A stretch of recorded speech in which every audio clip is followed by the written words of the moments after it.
What does it feel like when the person who promised to love you forever becomes the reason you can't sleep at night? How do you rebuild trust when it's been crushed by the one who swore to protect it? This is not just a story of betrayal. It's the story of rediscovering yourself after the love of your life breaks your heart in the most devastating way. We met 4 years ago. A random encounter at a bookstore, the kind of moment you think only happens in movies.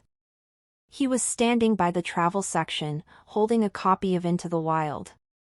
I joked, "Careful with that one, it might make you quit your job and live in a van."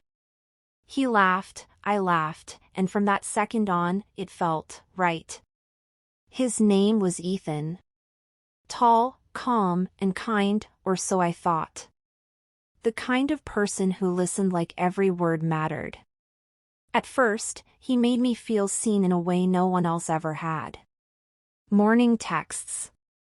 Random flowers. Even my mom liked him, and trust me, that was rare. For the first time, I felt safe. Loved. Maybe even chosen. The first year was magic. Weekend road trips, late-night cooking disasters, and long talks about our future. He'd say things like, "You're the one I've been waiting for." And I believed him. But love, I've learned, can blind you more effectively than darkness ever could. It began with little things. Missed calls. Late nights at work. A new password on his phone, one he casually brushed off with a smile. When I asked, "Why'd you change it?" he said, "Security update, babe. Don't overthink it." And I didn't. Because I trusted him. But you can only ignore your intuition for so long before it starts screaming. Then one night, everything started to unravel. He said he was working late. I decided to surprise him with dinner, nothing fancy, just takeout from his favorite Thai place. When I got to his office, the parking lot was dark. His car wasn't there. I called. No answer. I texted. Delivered. No reply. Something in me sank. So, I drove home. I sat in the car, the food going cold beside me, replaying every little thing that hadn't made sense in months. And then, at 11:47 p.m., a message came through. "On my way home, love you." That's all it said. But his tone was off. When he walked in, he smelled like a hotel lobby, that artificial blend of perfume and room spray. And when I hugged him, I caught a scent that wasn't mine. Sweet. Floral. Expensive. He said he'd been working with a female client. I nodded, pretending I believed him. But my stomach twisted. The next few weeks, things got worse. He guarded his phone like it was made of gold. He turned it face down. Took calls outside. His smile, the one that used to reach his eyes, became mechanical. One night, while he showered, his phone buzzed. Normally, I wouldn't look. But that night, something told me I had to. The message preview was short. "Can't stop thinking about you." I felt my whole world tilt. When he came out of the bathroom, I couldn't even form words. He saw my face and froze. I asked, quietly, "Who's Lila?" And just like that, the mask fell. He stuttered. Tried to laugh it off. "She's a client. You're being paranoid." But as he said it, another message lit up on the screen. "Same room next weekend?" Silence. The kind that feels loud enough to shatter glass. I walked out that night. I didn't scream. I didn't cry. I just left. I went to my best friend's apartment.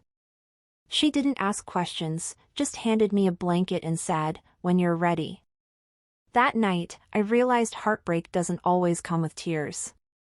Sometimes, it comes with a numbness so heavy it feels like gravity itself is trying to pull you apart. 2 days passed. No calls.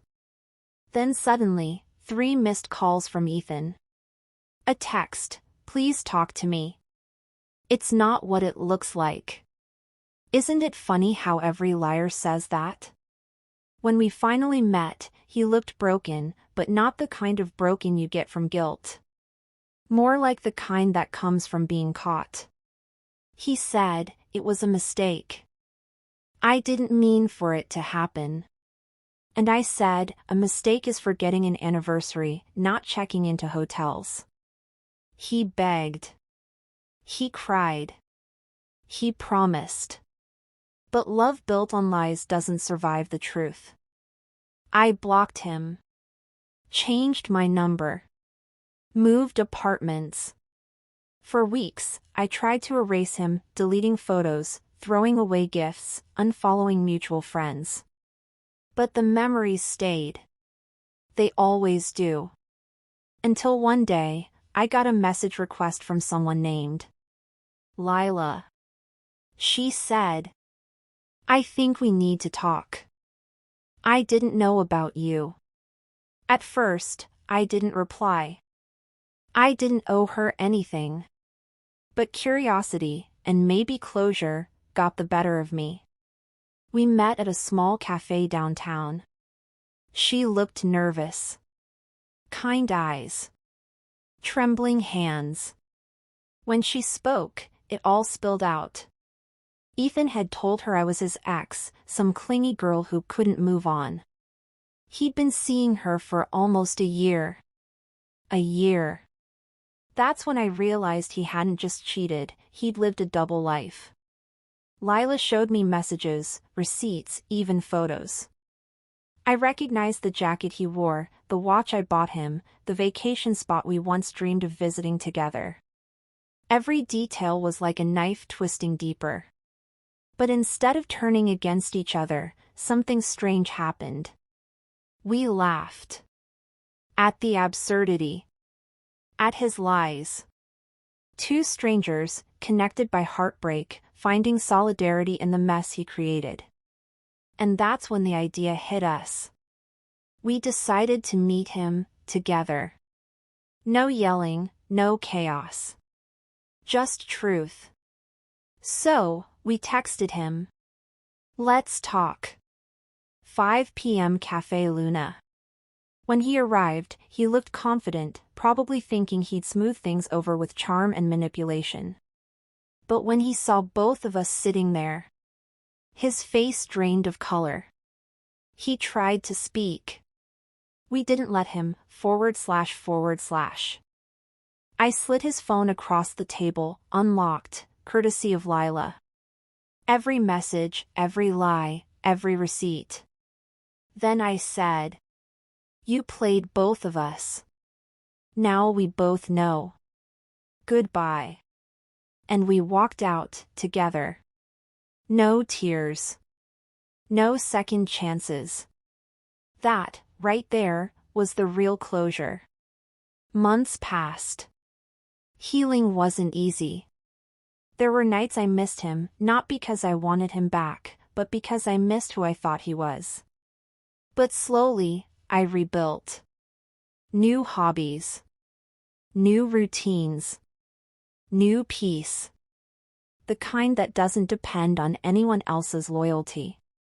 And as for Lila? We stayed friends. Sometimes, healing doesn't come from revenge, it comes from shared survival. Then one day, I saw Ethan again. Not in person, on social media. His caption read, "Working on myself."